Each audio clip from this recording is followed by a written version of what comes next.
किस चीज का बताएं? जब देश धर्मनिरपेक्ष है तो कानून क्यों नहीं? देखिए, अब जहां तक ये बात कहते हैं कि शरीयत से ऊपर जो है वो कानून, या कानून से ऊपर शरीयत, जो इसकी बात करते हैं, इसको मोटे तौर पर ऐसे समझिए कि जैसे एक मिसाल देकर मैं आपको बता रहा हूं कि एक बीवी है और एक माँ है। तो अब ये कहेंगे कि आदमी जो है वो बीवी से ज्यादा मोहब्बत करता है या माँ से ज्यादा मोहब्बत करता है।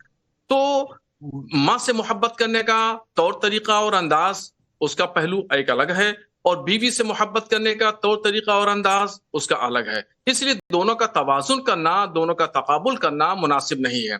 तो इसलिए यहाँ सब कानून को और शरीयत का जो तवाजुन नहीं किया नहीं, जा रहा है, तकाबुल किया आपने जा रहा है, ये मुनासिब आप नहीं है। समझाने के तौर पर और ये आप समझाने के तौर पर ये बोल रहे हैं, लेकिन बहुत सिंपल सा एक सवाल है, क्या जी, शरिया संविधान से ऊपर है?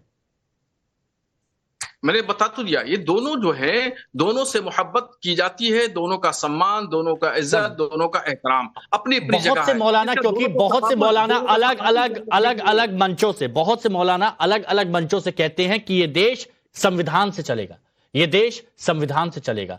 तो हम ये कह सकते हैं ना कि ये देश संविधान से चलेगा, शरिया से नहीं चलेगा, और यहां पर तो सबको एक ही चीज लागू होनी। हम भी आपकी इस बात की तायद करते हैं, हम भी इस बात की, आपकी बात की तायद करते हैं कि ये देश संविधान से चल रहा है, चलता आया है, और इंशाल्लाह आइंदा 500 साल तक जो है ये देश संविधान के ही मातहत चलेगा। क्योंकि ये सवाल उठा था, बहुत से लोगों ने ये सवाल पूछा था कि बौद्ध, जैन, पारसी, इनमें से किसी को कहीं कोई आपत्ति नहीं हो रही, लेकिन कुछ मौलाना है जो आपत्ति कर रहे हैं। मैं फिर बोल रहा हूं कि कुछ मौलाना जो लगातार इस पर आपत्ति जता रहे हैं। अतीकुर रहमान साहब इस पर कुछ कहना चाह रहे हैं, उसके बाद अमितोष जी के पास। हाँ प्लीज। हिमांशु जी, अगर आप ये जानना चाहते हैं कि संविधान इंपॉर्टेंट है या शरिया इंपॉर्टेंट है, तो मैं छोटा सा सवाल पूछना चाहूंगा हमारे दो पैनलिस्ट। जी सर। समझा दीजिए देश को कि अमित शाह जी ने सबरीमला मामले में ये क्यों कहा कि आस्था के मामले में अदालतों को इंटरफियर नहीं करना चाहिए। क्या ऊपर हो गया? कानून ऊपर हो गया या धर्म ऊपर हो गया? अमित शाह जी का वक्तव्य है ना, ये कौन समझाएगा? क्यों मुसलमानों से हमेशा पूछा जाता है शरिया के मामले में? अरे मैं आपसे अंडरलाइनिंग फैक्टर बता रहा हूं यूसीसी का। किसी भी महिला को प्रताड़ित करने का ना किसी मौलाना को हक होना चाहिए, और ना किसी हिंदू को हक होना चाहिए, ना किसी पारसी, ना किसी सिख को हक होना चाहिए। नहीं सर, यहाँ पर हिमांशु सवाल ये है। नहीं अतीकुर रहमान साहब, देखिए आप बहुत मतलब बारीकी के साथ हर एक बात को रखते हैं। उत्तराधिकार में लड़कियों को लड़कों के बराबर अगर हिस्सा मिल रहा है, जो शायद पहले नहीं था, तो ये ठीक है। आप मतलब कुछ अच्छी बातें हैं ना जिसको आप सुन सकते हैं। हाँ, मैं अच्छी बातों का समर्थन कर रहा हूँ ना। दुबे जी सर, तलाक और निकाह वाले मामले में भी आप चाहते हैं ना कि थोड़ा बहुत अगर बदलाव हो तो अच्छी बात है, कुछ कुरीतियां दूर होंगी। हिमांशु जी, जो शरिया के अंदर अगर किसी भी मुसलमान औरत को उसके राइट्स का वायलेशन हो रहा है, तो मैं पूरी तरह से हमारी सरकार को खुली छूट दे रहा हूं कि आप उसके राइट्स को प्रोटेक्ट करिए under a secular uniform civil code. हाँ। अब आप मुझे ये बताइए दुबे जी कि जिस तरह से एक मुसलमान लड़की को बाप की जायदाद में से भी हिस्सा मिलता है और शौहर की जायदाद में से भी हिस्सा मिलता है उसका मेहर शादी के वक्त, क्या हिंदू लेडी को भी ये राइट अवेलेबल होगा? I am for it. आप जाइए, यूनिफॉर्मिटी लाइए, मैं मना नहीं कर रहा हूं। लेकिन दुबे जी, आपसे सवाल है तो आप ही जवाब दे दीजिए। मैं पहले एक बात के जवाब दे देता हूं। देखिए, अभी इन्होंने एक रेफरेंस दिया देश के होम मिनिस्टर का, मैं वो तो बीजेपी और गवर्नमेंट के स्पोक्स पर्सन, इसलिए पॉलिटिक्स रखी नहीं आज। हाँ। मैं सबरीमाला की बात करता हूं, उसको कि कानून का विद्यार्थी हूं, सुप्रीम कोर्ट में मैटर चला है। उपासना का अधिकार और संपत्ति का अधिकार, एडॉप्शन का अधिकार, इनहेरिटेंस का अधिकार अलग अलग है।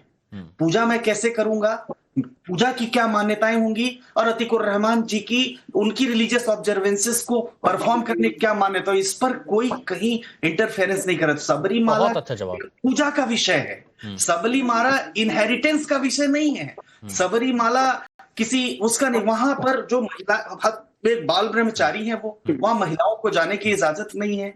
महिलाएं कहती हैं कि हमारे पति और हमारे बच्चे जो है हमारी विशेष को लेकर के जाते हैं। वो पूजा करने का अधिकार हुआ, पूजा करने का अधिकार। और किसी को अधिकार देना संपत्ति में, इनहेरिटेंस में, एडॉप्शन में, सक्सेशन में, 4-4 विवाह नहीं होंगे, बेटियों को समान अधिकार मिलेगा, वो एक अलग विषय होगा। बहुत अच्छी बात आपने कही। अब एक बात अमितोष जी, बस 1 मिनट रुकिएगा। रिजवी साहब एक बात बताइए, अतीकुर रहमान साहब ने कहा कि अगर कहीं पर कुछ गलत है तो वो ठीक होता है, उसमें कहीं कोई आपत्ति नहीं है। तो आप जैसे ज़हीन लोग, क्या all India Muslim personal law board जो लगातार ये कहता है कि भाई यूसीसी तो एक्सेप्टेबल है ही नहीं, क्या उन लोगों को कम से कम इतना समझाएंगे कि आप एक बार देखो, तो अगर आपको कहीं पर कुछ लगता है तो आप सुझाव दीजिए, मशवरा दीजिए, लेकिन टोटल विरोध करना, सभी मुसलमानों को एक संदेश देना कि यूसीसी आएगा आपकी धार्मिक आजादी आपसे छीन ली जाएगी, ये तो गलत है ना?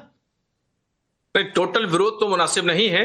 अगर कोई अच्छी चीज है और अच्छी चीज गवर्नमेंट लागू करना चाहती है तो उसको कबूल करना चाहिए। तो आप कई मौलानाओं को ये बात समझाएंगे, संदेश देंगे? शहाबुद्दीन रजवी साहब जाएंगे? बिल्कुल समझाएंगे, हम समझाएंगे। इस्लाह माशरा के लिए, माशरे के अंदर, समाज के अंदर सुधार के लिए कोई नई चीज अगर आती है और समाज को सुधारा जाता है और उसके अंदर जो आई हुई बुराइयां हैं उनको खत्म किया जाता है और अच्छाइयों की दावत दी जाती है, तो ये बड़ी अच्छी बात होगी। अब अमितोष जी ये बताइए कि यहां पर समझदार लोग बैठे हैं, समझदारी के साथ बात कर रहे हैं, लेकिन वो लोग जो खुद को बड़ा बड़ा मौलाना बताते हैं और बहुत लोगों की फॉलोइंग उनके साथ में रहती है, जब वो बिल्कुल एक तरीके की बात करते हैं और कम्युनल एंगल से कन्वर्सेशन शुरू कर देते हैं और कह देते हैं कि भाई अगर ये हो गया तो आप सोच लीजिए आपका क्या हश्र होगा, अगर ये हो गया तो आप सोच लीजिए आपकी धार्मिक आजादी आपसे छीन ली जाएगी, कई तो ये कहते हैं कि आपकी टोपी आपसे छीन ली जाएगी। वो क्यों होता है? उसके पीछे की वजह क्या है?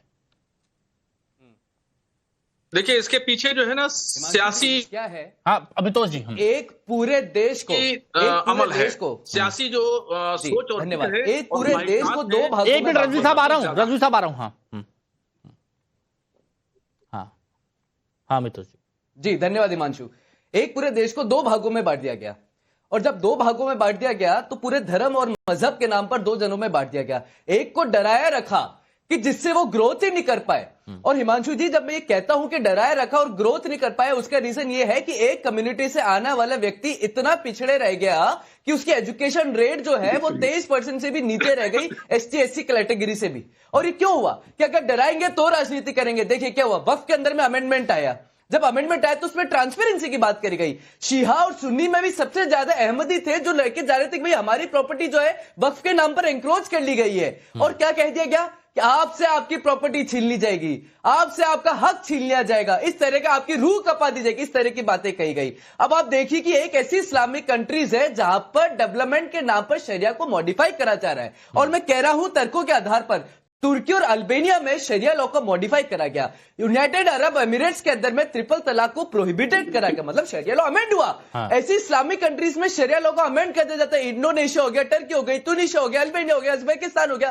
क्यों? क्योंकि डेवलपमेंट की बात करी गई, वहां पे इस तरह की भावना नहीं भड़काई गई, वहां पे इस तरह का प्रोपेगेंडा नहीं करा गया। लेकिन हिमांशु जी देखिए, एक बहुत बड़ा पॉइंट है, यूनिफॉर्म सिविल कोड आने से एक बहुत बड़ा बेनिफिट होगा। मैं बताता हूं क्या होगा।